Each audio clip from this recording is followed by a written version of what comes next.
Martin County football has had consistent success on the gridiron, including last year's 8-4 record and a second-round playoff appearance. But retaining a head coach has been the struggle. 4 in 4 seasons, which is not only hard for the players on a playbook standpoint, but life too. Hoping for a long-term solution, the Gators held a meet and greet for their new head coach in John Wheeler, who's an Eastern North Carolina native that graduated and coached at Currituck County. All the players were gathered in the media center to learn their new coach has experience leading at the college level with UNC Pembroke and Chowan, plus taking high schools like Princeton and Currituck to great heights. He had the whole room locked in on the optimistic future, but got a chance to reflect on how surreal today was.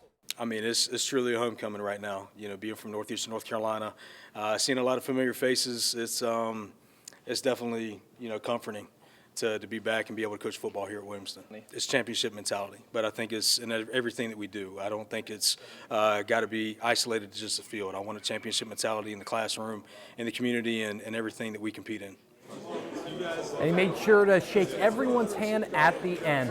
Love it. In other coaching news, former ECU head coach Mike Houston has reportedly agreed to work on the defensive side of the ball for Dabo Swinney's staff at Clemson. Houston was fired from the Pirates midseason in 2024 after starting the year 3-4, but will have a chance to work with defensive coordinator Tom Allen in some capacity for his first role since departing East Carolina. High school OT announced their honors awards today for football, and among the 4 chosen was New Bern senior kicker Wyatt Jackson, who was named the Special Teams Player of the Year. Wyatt went 11 of 14 from field goal and made 48 of 50 PATs this fall. Wyatt's still in search of a college to play for next year. Different story for West Carteret senior Sean Cartwright, who announced his commitment to NC Wesleyan last night. The star wide receiver is taking his 1,800 career yards and 13 touchdowns with the Patriots up to Rocky Mount, a decision he's been excited to make since he was just a kid.